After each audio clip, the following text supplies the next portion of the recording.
Selamat siang, teman-teman penikmat cerita horor yang tidak pernah bosan mendengarkan cerita-cerita horor di channel spesial horor ini. Selamat makan siang, selamat tidur siang. Tapi sebelumnya, mari kita simak bersama-sama cerita horor di siang hari ini. Sebuah cerita dari akun Twitter Simple Man berjudul Ekspedisi Malam Jumat Kliwon yang berkisah tentang sebuah perjalanan horor. Langsung saja, selamat menyimak dan salam horor.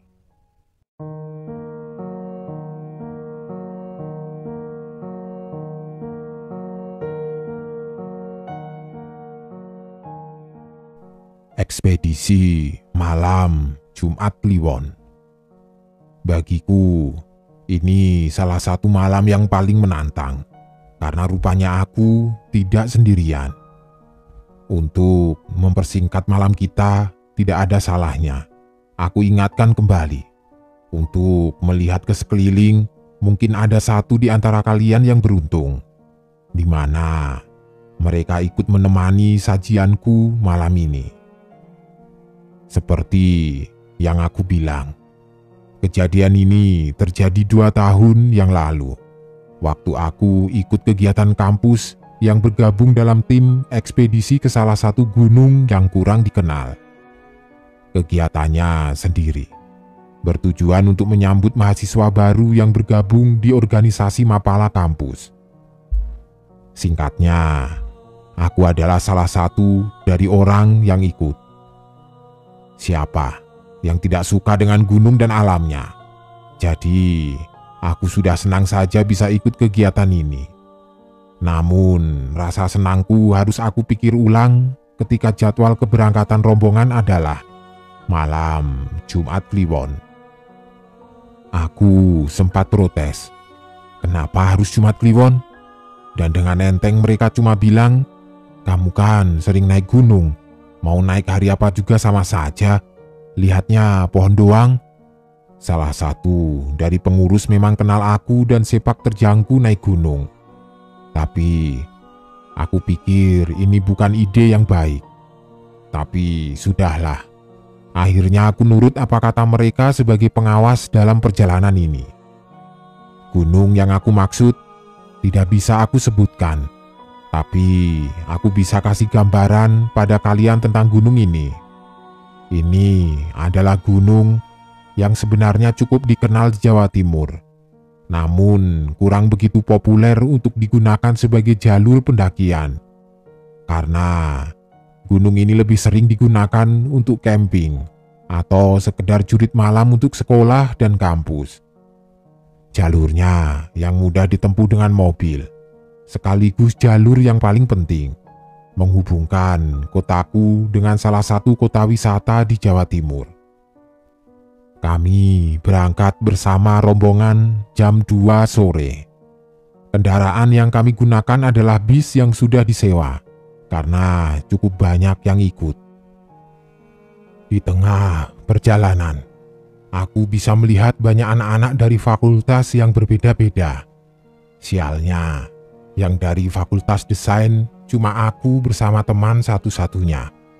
Itu pun dia adalah salah satu pengawas yang akan bertugas. Akhirnya aku cuma diam duduk di kursi paling belakang. Jam 5, kami sampai di tanah lapang yang ditulis sebagai base camp dengan logo Mapala kami. Di sana cuma ada rumah gazebo yang tidak terlalu besar. Rupanya, ini bukanlah tujuan kita malam ini, karena tujuan kita akan masuk jauh ke hutan. Aku akhirnya cuma cengok, sembari geleng-geleng kepala. Maksudku, ini jam 5 sore, dan sebentar lagi hari mulai petang dan mereka menyuruh kita masuk hutan. Tidak masuk akal sama sekali. Tapi akhirnya kami semua setuju. Aku bisa lihat tidak ada yang keberatan sama sekali. Mungkin Ini adalah pengalaman pertama mereka di gunung. Dan mereka tidak tahu saja apa yang tinggal di tempat seperti ini. Akhirnya, pembagian kelompok pun dimulai dengan masing-masing anggota per kelompok diisi oleh 4 orang. Aku dapat kelompok dengan 2 cewek dari Fakultas Ekonomi dan Fakultas Teknik. Sebut saja namanya Andira, Umil, dan Bekti. Aku tidak keberatan sama sekali. Siapapun kelompoknya, toh itu cuma kegiatan mapala biasa. Yang pasti cuma jalan-jalan menikmati malam. Tapi rupanya, Dira lebih sering curi pandang ke arahku. Sampai dia akhirnya bilang, waktu kita cuma berdua. "Masnya bisa lihat ya?"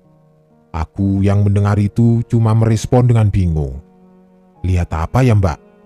Tapi dia tidak melanjutkan, lalu pergi begitu saja. Tepat setelah sholat Isya, kami bersiap masuk ke hutan dengan jalur yang sudah ditandai. Di sini, semua dimulai. Kelompokku jadi kelompok ketiga yang berangkat, di mana masih ada 2 kelompok lain di belakang. Sepanjang perjalanan, aku cuma bisa melihat pohon pinus dan semak belukar. Berbekal senter, aku jalan paling belakang. Di depan ada Bekti yang membuka jalan dan juga melihat tanda. Ketika kami semakin menanjak, aku bisa melihat beberapa kali Dira melirik ke arahku, seolah ada yang mau dia bicarakan. Aku pun jadi tidak nyaman. Dia lihat seolah-olah aku membawa sesuatu. 20 menit perjalanan aku isi dengan nafas. Karena aku punya masalah dengan pernafasan, terutama ketika ada di suhu dingin. Bekti memutuskan berhenti. Waktu melihat Umil sudah tidak bisa melanjutkan. Kami pun berhenti di salah satu pohon. Di sini Dira mendekatiku. "Lihat tidak, di sana ada apa?" Dira menunjuk sesuatu di semak belukar. "Iya, aku lihat pocong," kataku kesal. Dira cuma nyengir, kemudian pergi lagi. Aku masih melihat tempat itu dan tiba-tiba aku menjadi merinding setelah ngomong itu. Padahal niatku cuma bercanda. Aku tidak bisa melihat apa-apa. Semenjak kejadian itu, aku merasa ada yang mengikuti di belakang. Leher belakangku jadi lebih dingin. Sampailah kita di tempat kumpul, yaitu di sebuah lahan kosong seperti lapangan. Dan aku bisa lihat banyak orang yang mulai mendirikan tenda. Perjalanannya sendiri memakan waktu cukup lama, 50 menit. Anehnya, 2 kelompok yang seharusnya di belakangku sudah pada sampai duluan. Sialan, kemana saja kamu?" Kolis, temanku yang sefakultas, nyamperin aku sambil marah. "Maksudnya?" Aku bingung. Aku bisa melihat banyak pengawas melihatku tidak enak. Akhirnya Kolis membawaku menjauh. Jalan 15 menit dari base camp saja, sampai hampir 1 jam. Aku sudah panik sama yang lain. "Lah, aku lewat jalan yang kamu pada kasih tanda," kataku membela. "Iya, tapi hampir 1 jam. Kamu muterin gunung apa gimana?" Dira mendekatiku dan Kolis, kemudian dia bilang, "Sorry kak, aku tadi capek sekali, jadi minta berhenti lama buat istirahat." Aku bisa melihat Dira bohong. "Ya sudahlah, dirikan tenda buat kelompok. Habis ini ada game malam." Kolis pergi balik ke tenda pengawas. Sebelum aku bertanya, Dira seolah tahu dan langsung menjawab, "Mereka memang suka, Mas, gangguin orang seperti kita." Kalimat itu membuatku semakin tidak enak. Aku dan Bekti mulai mendirikan 2 tenda, sementara Umil dan Dira menyiapkan tempat api di depan tenda. Jarak antara tenda tidak terlalu jauh, tapi masih lega. Aku masih memikirkan ucapan Dira. Entah, sepertinya aku familiar dengan kalimatnya. Setelah semua beres, Kolis memanggilku.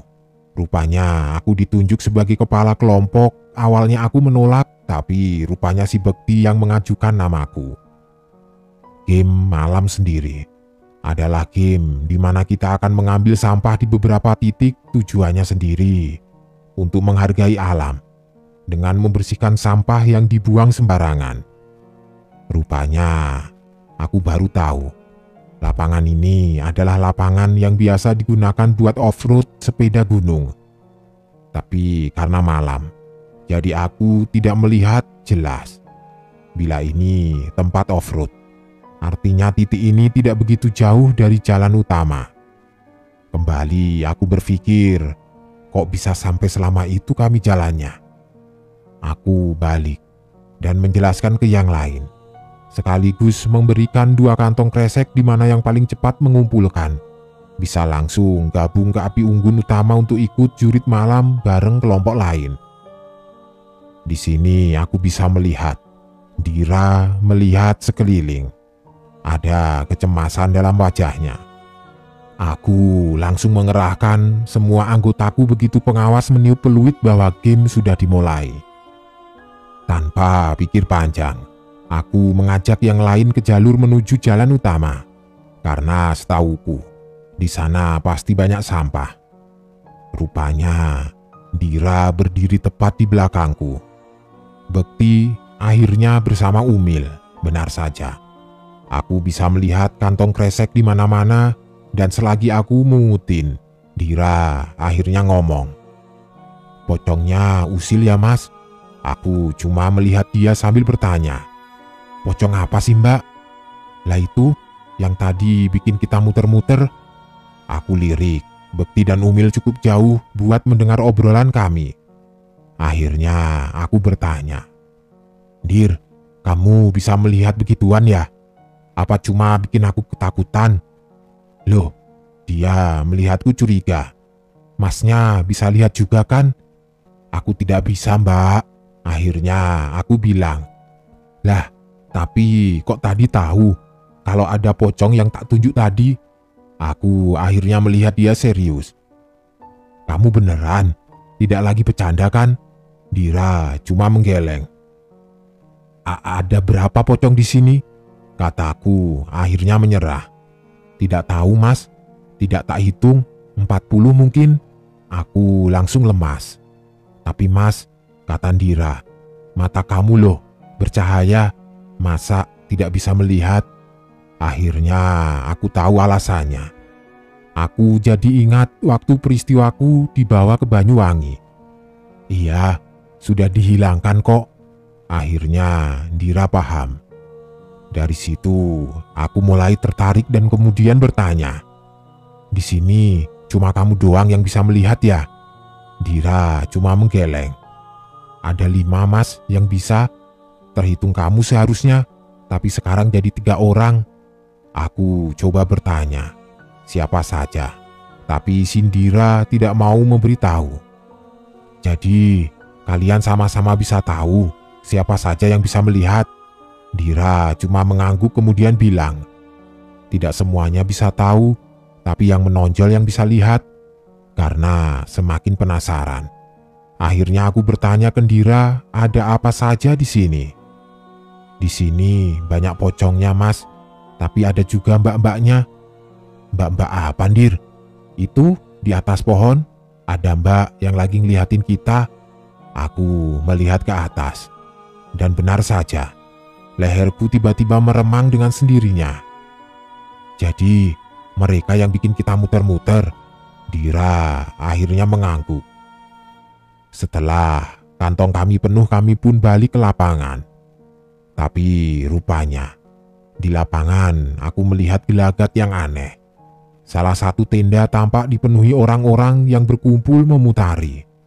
Aku pun ikut melihat apa yang terjadi. Rupanya salah satu pengawas cewek dipegangi oleh pengawas lain. Matanya melotot melihat semua orang yang ada di sini. Aku melirik Dira kemudian ngomong pelan. Kamu bilang ada 5 orang termasuk aku. Seharusnya jadi 4 kan? Kok tadi kamu bisa-bisanya ngomong jadi 3? Dira akhirnya ngomong. Yang satu lagi sudah dirasuki soalnya. Aku kaget. Dengan jarak sejauh itu bagaimana mungkin Dira bisa tahu akan hal ini? Bisa dibilang keadaan waktu itu sudah tidak terkendali. Hampir semua pengawas sibuk buat menahan cewek yang aku tahu. Dia adalah kakak tingkatku dari Fakultas Ekonomi. Aku ingat dia, dulu yang juga jadi pengawas waktu ospek. Yang membuatku bingung, badan cewek sekecil itu bisa buat 5 cowok menahan bareng-bareng. Kemudian, sebegitu tidak terkendalinya keadaan waktu itu, akhirnya aku berinisiatif untuk membantu. Di situ, waktu aku memegang tangannya, aku kaget. Badannya dingin sekali. Tidak cuma itu, tatapan cewek itu ngelihatku seolah-olah aku ini yang dia cari. Dia nyengir dan membuatku merinding. Dira mendekatiku. Mas, aku lupa, hari ini Jumat Kliwon bukan sih? Lah, kataku, bukannya kamu sudah tahu kita kesini pas Jumat Kliwon? Wajah Dira seperti menyembunyikan sesuatu, kemudian dia berujar. Ini tempat ramai banget mas, sudah seperti pasar. Aku yang mendengar itu langsung tahu. Di situ cewek itu mulai ketawa. Seram sekali ketawanya sampai aku tidak tahu harus bereaksi bagaimana. Sementara pengawas yang lain mulai membaca-baca ayat kursi sambil disiram air. Aku cuma ngebatin. Lah, di sini tidak ada penanggung jawabnya atau bagaimana? Setelah ketawa, dia menangis. Kencang sekali suaranya. Dan terakhir, dia mengeram mirip suara macan. Akhirnya, setelah gantian pegangin dan tidak bisa apa-apa, kami sepakat buat mengangkat dia. Sementara, satu orang mulai mencari pertolongan. Di sini, Dira masih ngelihatin sekeliling. Sementara anak-anak yang lain disuruh buat tetap kumpul dan jangan ada yang melamun. Aku mendekatin Dira. Ada apa sih? Kamu tidak kerasa apa gimana? Kata Dira. Maksudnya, mereka mengincar kita, kata Dira. Kita?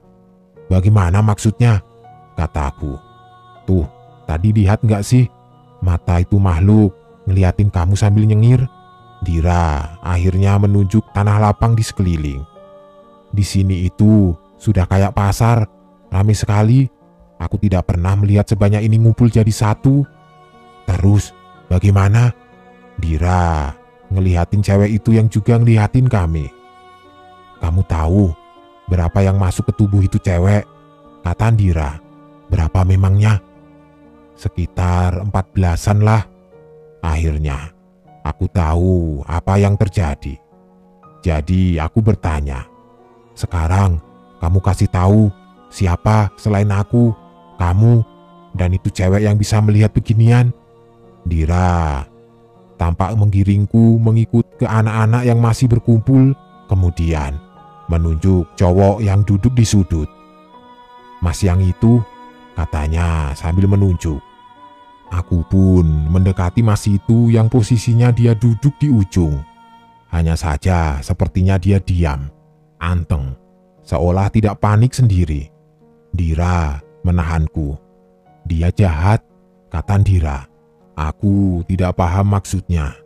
Tapi begitu aku sudah mendekat sekali, dia melihatku, kemudian nyinden. Aku otomatis kaget. Bersama anak-anak yang ada di dekatnya. Bagaimana tidak kaget ketika melihat cowok nyinden dengan suara cewek. Aku semakin merinding total. Aku akhirnya cuma bisa ngelihatin pengawas yang lain, tidak ada yang berani mendekati cowok itu. Padahal Dira sendiri bilang, cuma ada satu yang ada di dalam tubuhnya, tapi seolah-olah kita semua tahu betapa negatif energi yang merasuki. Semakin larut, Akhirnya aku mendengar suara motor, ternyata pengawas yang ditugaskan untuk mencari bantuan datang bersama warga. Di sana, akhirnya beliau bantu megangin. Di belakangnya ada Mbah. Mbahnya ini pakai sarung saja, di mana dia tidak memakai baju. Padahal waktu itu dingin sekali. Walah, bisa-bisanya kalian mengadakan acara pada malam Jumat Kliwon begini sih, nak, kata beliau. Pertama, itu mbah-mbah ngelihatin cowok yang nyinden sendiri. Tapi sepertinya beliau tidak peduli. Malah mendatangi cewek yang pertama kerasukan dan cara menyambutnya pun tidak masuk akal. Karena yang dia lakukan cuma memegang jempol kakinya. Tiba-tiba dia teriak seperti kesakitan.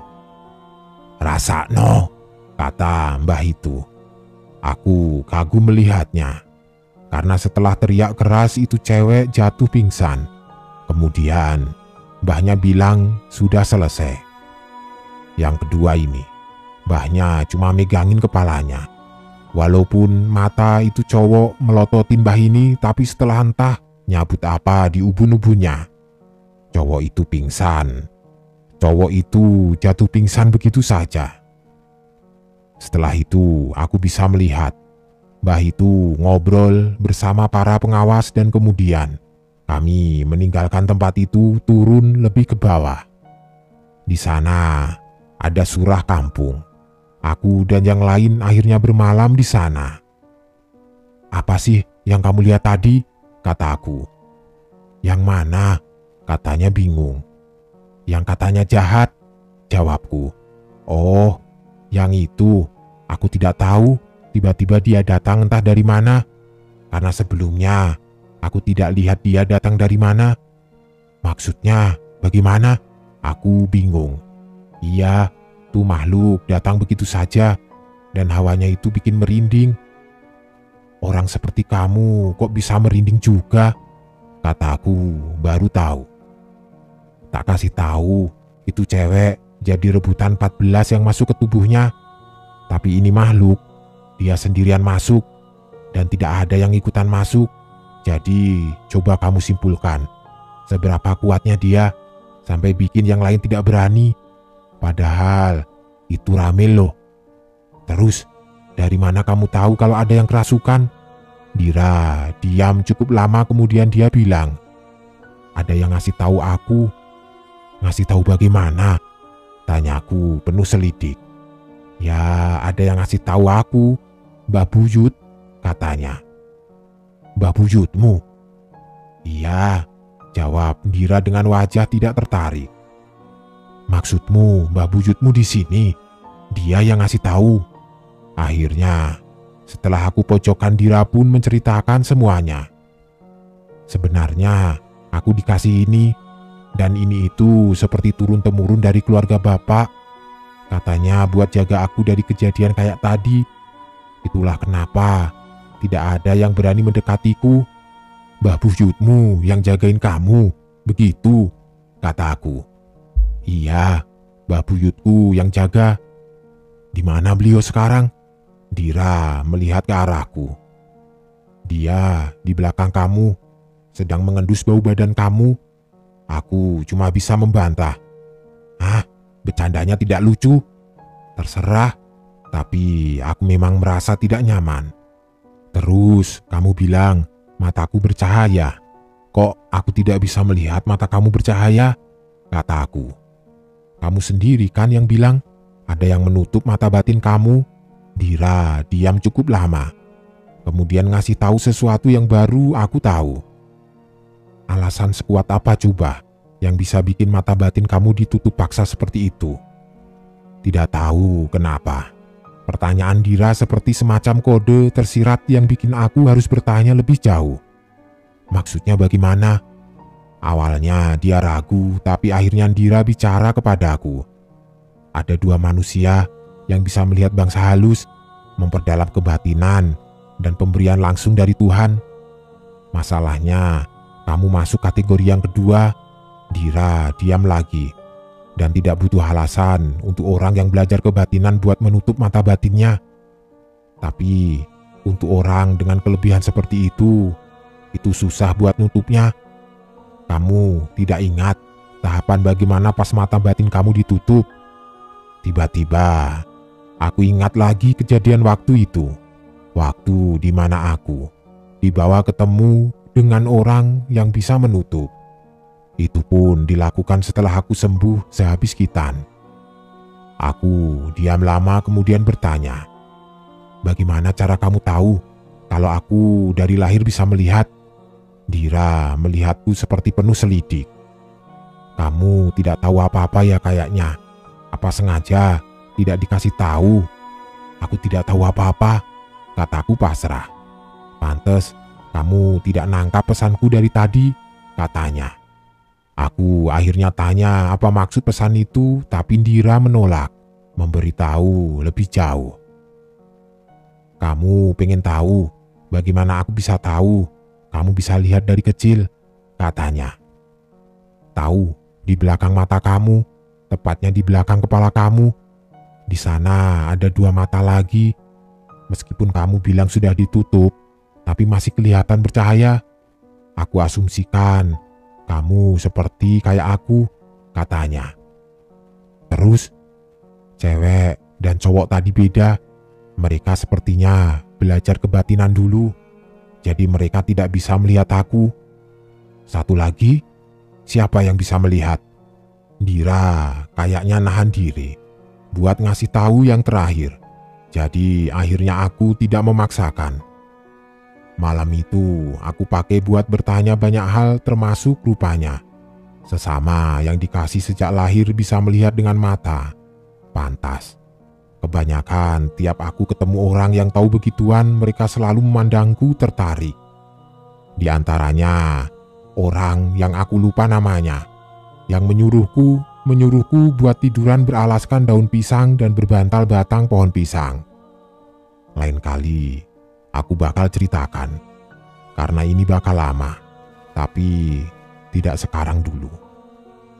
Di situ juga aku ngomongin makhluk apa saja yang ada di sana. Dira pun ngasih tahu aku tentang kesalahan kaprah orang-orang, di mana sebenarnya pocong itu terbang. Mereka tidak loncat seperti di film-film. Pocong itu terbang, mereka tidak lompat. Dan kuntilanak sama sundel bolong itu berbeda.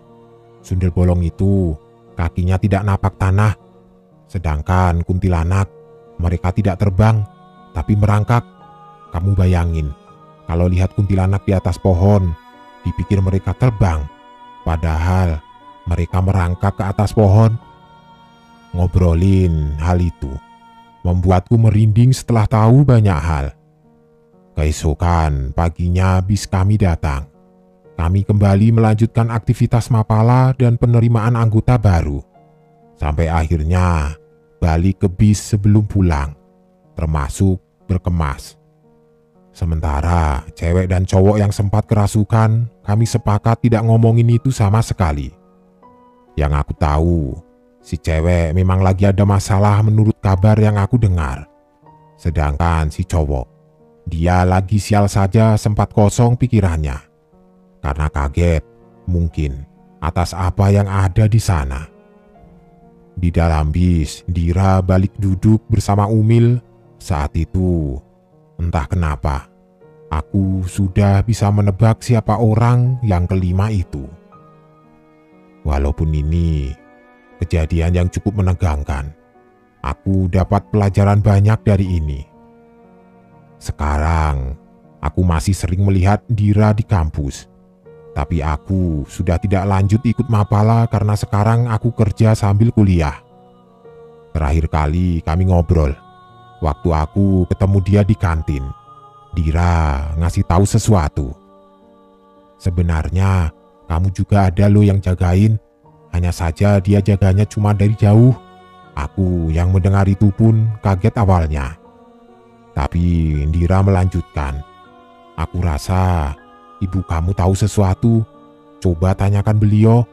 Namun sampai saat ini aku belum tanya sama sekali pada ibuku.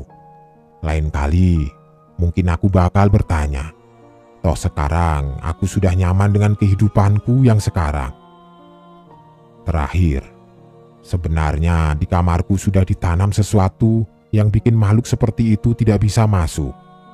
Makanya, aku paling nyaman ada di kamar. Pernah aku usul buat ditanam di rumah, tapi rupanya penghuninya tidak terima karena mereka di sini lebih lama. Akhirnya demi kebaikan bersama cuma ditanam di kamar biar aku punya ruang privasi. Kalau ada waktu, aku akan ceritakan. Intinya aku cuma mau bilang, mungkin di antara kalian juga ada yang lagi merhatiin atau jagain. Apapun itu, lebih baik kalau kita bisa bersikap bijak. Dan kalau tidak mengganggu, ya biarkan saja. Yang penting, jangan pernah jauh sama yang buat hidup. Kalau kata orang Jawa, sing moho kuwoso, sing nentokno garis uripe menungso. Yang maha kuasa adalah yang menentukan garis hidup manusia.